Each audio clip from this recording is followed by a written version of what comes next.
Question of the day says, I failed my PMP audit. The PMP eligibility was not met. I just got a letter from PMI saying I failed the audit.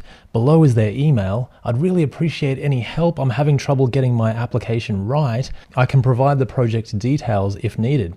The PMI email said, eligibility not met. Project management role. Your descriptions showed you provided valuable support and led some aspects, but didn't demonstrate full project manager duties. We require you to serve as a project manager, leading cross-functional teams, even if you don't hold the title. And PMI has given some great tips and information just in that email alone, especially at the end there. We require you to serve as a project manager, leading cross-functional teams, even if you don't hold the title. So let's give a few tips on how to make sure you meet your eligibility for the PMP exam. Now, just briefly, the first thing is when you're doing your project descriptions and your project management experience, you do need around 200 to 500 words. You need to input things like your team size, the project budget, the type of project, was it a waterfall or agile, what was the methodology, and the time you spent on it. And that's in the form of the month you started and the date of the year, and then the month you finished and the year. Now, what PMI does then is actually shows you how much project management experience you have put down in total. And you need at least 3 years if you have a 4-year degree, or 5 years or 60 months if you have just a high school diploma or an associate's degree. And the experience has to be non-overlapping. So what that means, let's say we've got our projects here, project 1, project 2, project 3, project 4. And as you can see, they sort of overlapped a little bit. We can't actually extend these out for the total time that we spent on them. PMI won't count this overlapping time.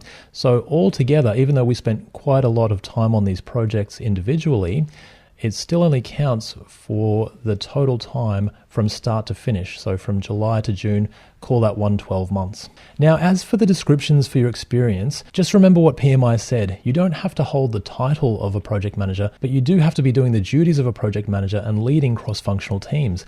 So what is a project? A project is temporary. It's not operations or business as usual. It's not day-to-day operations. It's something that is delivering a change or business value. So we're going from one state to another state, and our project is doing that. And PMI asks that we're leading that change and leading the delivery of that business value. Now, the second thing is when we put our experience in, here's a helpful list of what we can include. And the first thing is our project name, then the project objective. What was the value that we're delivering? What was the outcome that we were looking for? Now, what was our role? And remember, we want to be leading that project or the change. So we want to say, I led the delivery of X, or I led the teams that delivered a change for this. So make sure you focus on that aspect of it, the change, that it's temporary, and that you led that part of it. Your responsibilities during each phase will also matter, and it really helps to use PMBOK language, so the project management body of language. What were your responsibilities during the phases? And remember, we've got initiating a project, planning, executing a project, monitoring and controlling, and closing a project. Maybe you only were on board for part of this, maybe the beginning, maybe the end, but what did you do for each of these phases? And what tools and techniques did you use?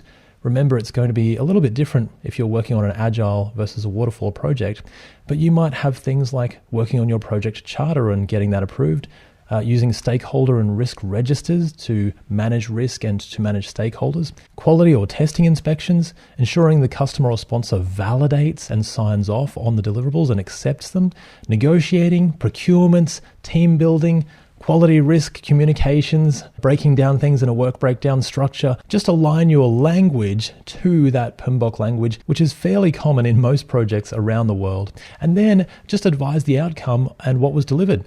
Did you have success with the project? Were you able to measure the benefits? Did you get the benefits that you wanted? Just note these things down, because not every project is a success. And sometimes, even if we fail, We can close the project using the right tools and techniques and methods, and we can still include that as part of our experience. Of course, if you're putting in your details for your PMI application, or if you're thinking about going for the PMP this year, I do think it's one of the best things you can do, especially if you're working through change or any form of project. It truly helped me in my career to just figure out where everything needed to go, what steps I needed to take, and it really helped me figure out how to deliver value and how to keep my stakeholders satisfied, which can be an infinitely tricky thing because projects are very difficult situations usually. So I think you're doing the right thing. Keep going. You can do it. I truly believe in you, and I'll see you in the next video. Bye for now.